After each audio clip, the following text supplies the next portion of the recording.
اس دعا میں دل کی منافقت سے پاک ہونے کی دعا مانگی گئی ہے کہ اے اللہ ہمارا ظاہر اور باطن ایک کر دے۔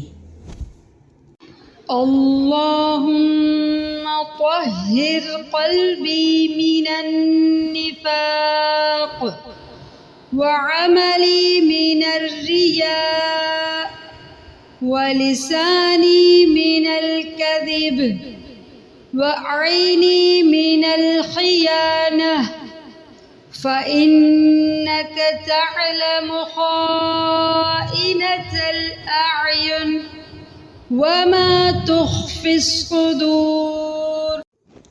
اے اللہ میرے دل کو نفاق سے، میرے عمل کو ریا اور نمود سے، اور میری زبان کو جھوٹ سے، اور میری آنکھ کو خیانت سے پاک کر دے، اور بے شک تو آنکھوں کی خیانت اور دلوں کی چھپی ہوئی باتوں کو جانتا ہے۔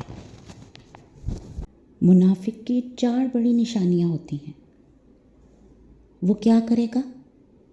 بات کرے گا تو جھوٹ بولے گا، وعدہ کرے گا تو وعدہ خلافی کرے گا، اور جب اس کے پاس امانت رکھوائی جائے گی تو اس میں خیانت کرے گا، لڑائی جھگڑے میں گالی گلوچ کرے گا۔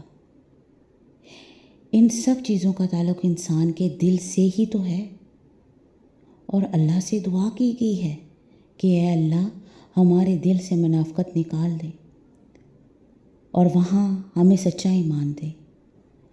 ہم جو بھی کام کریں نا اس میں دکھاوا نہ ہو،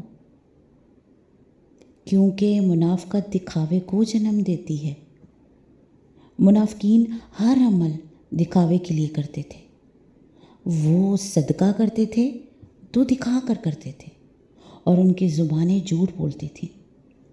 خیانت صرف مال کی نہیں ہوتی، خیانت نگاہوں کی بھی ہوتی ہے کہ کہیں نگاہیں کسی ایسی چیز کو نہ دیکھیں جن کی وجہ سے ہم گناہوں کی طرف دھنستے چلے جائیں، اور دل صرف نفس کا غلام بن کر رہ جائے۔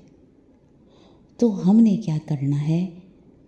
ان تمام گناہوں سے اگر ہمیں بچنا ہے تو یہ دعائیں خود بھی پڑھنی ہوں گی، اور دوسروں کو بھی یہ دعائیں یاد کرنے کی ترغیب دیجیے۔